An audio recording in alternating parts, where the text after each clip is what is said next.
People call me Confucius. I've heard that in this town, the young people now refuse ancestral rites, weddings, even community rituals. They say that these forms are outdated. However, before we really discard them, let us ask, what do these forms do to us? I am Mozi. What they do, Master Kong, is really drain time and wealth.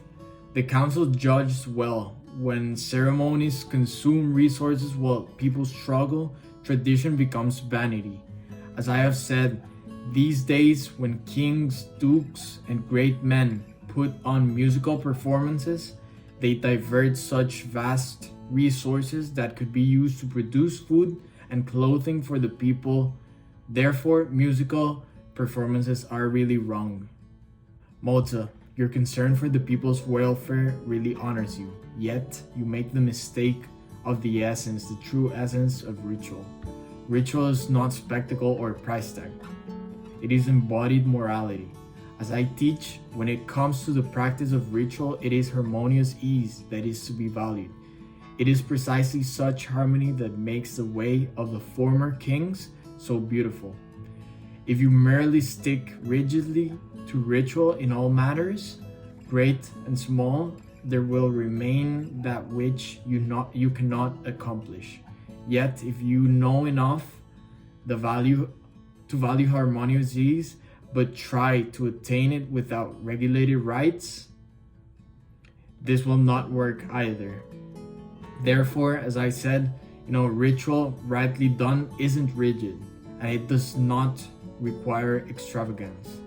It regulates emotion, refines conduct, and really teaches us how to meet one another with respect. Confucius, words like harmony sounds fine until a hungry family really hears them. I measure practices by consequences. If a rite does not increase order, wealth, and population, then abandon it. Consider clothing. What is the purpose of clothes? It is to protect us from the cold of the winter and the heat of the summer. Whatever doesn't contribute to these ends should be eliminated. Likewise, if a ceremony does not protect and provide, why should we keep it? Mozi, because human beings are not fed by bread alone. Ritual really shapes quality of our relating. As I have said in my writings, the gentleman takes rightness as his substance, puts it into practice through ritual, gives it expression through modesty, and perfects it by being trustworthy. This really portrays that form trains feeling. Bowing isn't just about the angle of the back, but about schooling the heart into gratitude. If you remove practices that really nurture that sort of respect, you may fill stomachs, yet empty the true character of the human being. Confucius, I give less importance to virtue. Virtue without true results is a luxury. If respect is your goal, show it by attention, by action. Feed the poor, repair roofs, stop corruption. I hold that. This is the true essence of virtue, which lies in action, not ceremony. When the young reject lavish weddings and long ancestral services, they are not rejecting virtue, they are rejecting waste. I hold that customs should not be museum prices. Customs should evolve to meet the needs of society, which is truly what I am trying to tell you. Mozi, finally we agree on something. You and I are closer than what you think. I too reject waste and empty formalism, but I differ on how the people show it by action. Habits of the body cultivate habits of the heart. You speak of evolution, so do I. Music really begins with noise, then order truly emerges. As I've said in my writings, when it first begins, it resounds with a confusing variety of notes, but as it unfolds, these notes are reconciled by means of harmony, brought into tension by means of counterpoint, and finally woven together into a seamless whole. It is in this way that music reaches perfection.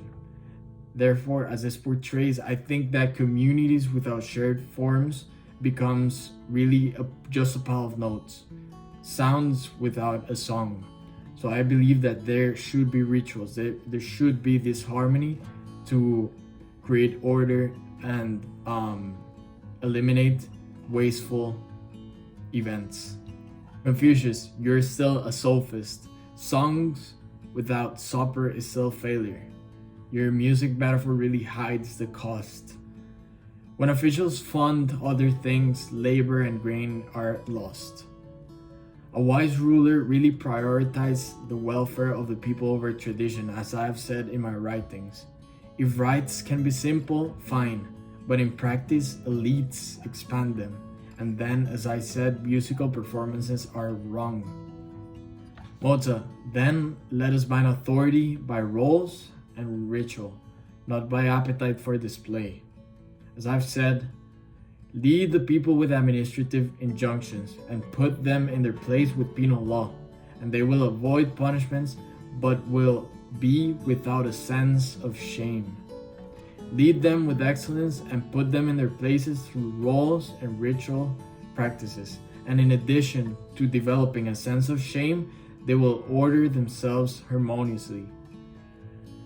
I believe that law really coerces. Law is the minimum we can do. However, ritual is deep. Ritual internalizes it. Ritual transcends law, transcends order, wealth, and population. Young people rejecting every right risk losing the inner compass that law cannot supply alone. Confucius, I think that shame too can be internalized, can be deepened by lived benefit. For example, when a community sees impartial care, for example, grain distributed fairly, flood walls maintained, orphans being really taken care of, habits form around justice. I argue that practicality should guide our actions, not blind adherence. If a practice has no measurable uplift, has no tangible benefit, it should be trimmed. Think of a tree. We prune branches so the whole thrives. Mozi, and I would prune also some of the rituals, but not all rituals are wasteful. You really see rites as ornaments. I see them as an irrigation channel for the heart. Close them entirely and desire floods the fields, as we're seeing right now with the young people. Keep them open but modest, and you would guide the younger generation. The council's mistake was to cancel, not to reform. Shorten the weddings, keep the vows. Replace expensive banquets with a shared single bowl? That's fine. Preserve ancestral remembrance with a candle and a letter. Rituals need not to be rich. They have to be right and really virtuous with the good intention. If reform truly reduces waste and increases benefit, I can support it.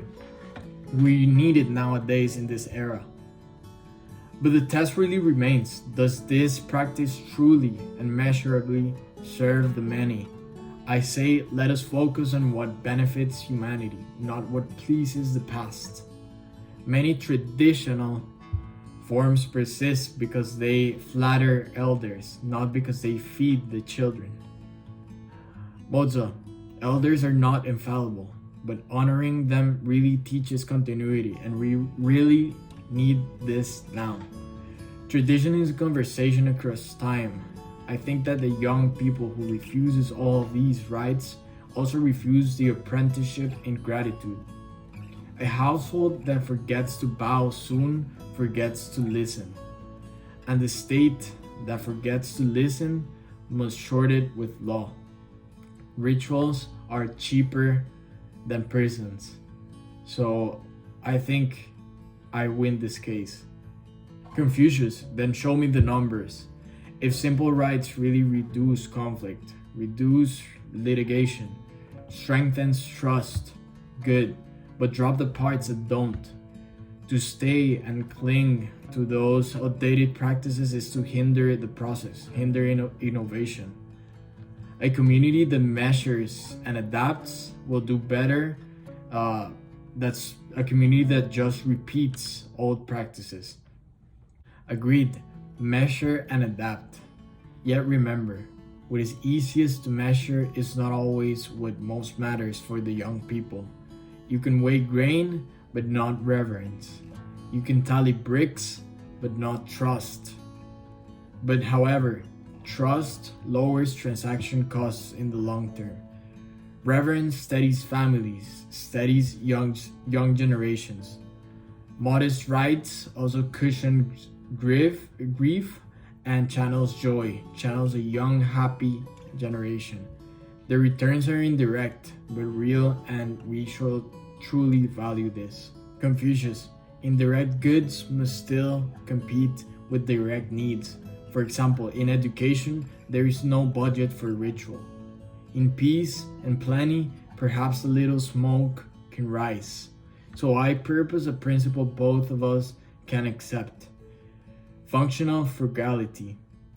Keep any piece that at minimal cost produces clear benefit for the young people, moral or material. Remove the rest. Then I purpose harmonious ease, harmonious reform. Teach the youth, the young generations why we bow. Not to worship expense, but to rehearse respect. Keep ceremonies brief, equal across rich and poor, centered on sincerity over show. Thus, the grammar remains while the cost really shrinks, the tangible cost that you're so worried about. And the melody continues, the music continues for the young people. If the music, the melody does not drown the needs of living, I will not plug my ears, I will listen to you. But I will stay vigilant for the young generations which are so important in our society. Let the community audit itself yearly. Which rituals blind us, which burden us, which are expensive and overly costly, which can be replaced by direct service. We need to value and still nurture order, population, and wealth, not only virtue. Vigilance and reverence, as you pointed out, are two of the most important things in my melody. Let the elders teach the young people. Let the young learn to keep these forms and also these rituals. However, let both learn the purpose of our rituals and not be overly costly. Then rites become bridges, not barriers in our society and for the young generations. Confucius, and bridges must be maintained. Those two important things in your melody. When planks rot, really replace them. When traffic shifts, build where people walk. A wise ruler really prioritizes the welfare of the people over tradition, the welfare of the young generations. Mozi, also a wise ruler, really remembers that people are much more than just stomachs to fill up. They are hearts seeking purpose and seeking virtue, seeking someone or something to shape them. It's a process. Keep the form small and sincere, and they will shape us without starving us. The young generation will persevere, and our society will have long-term success.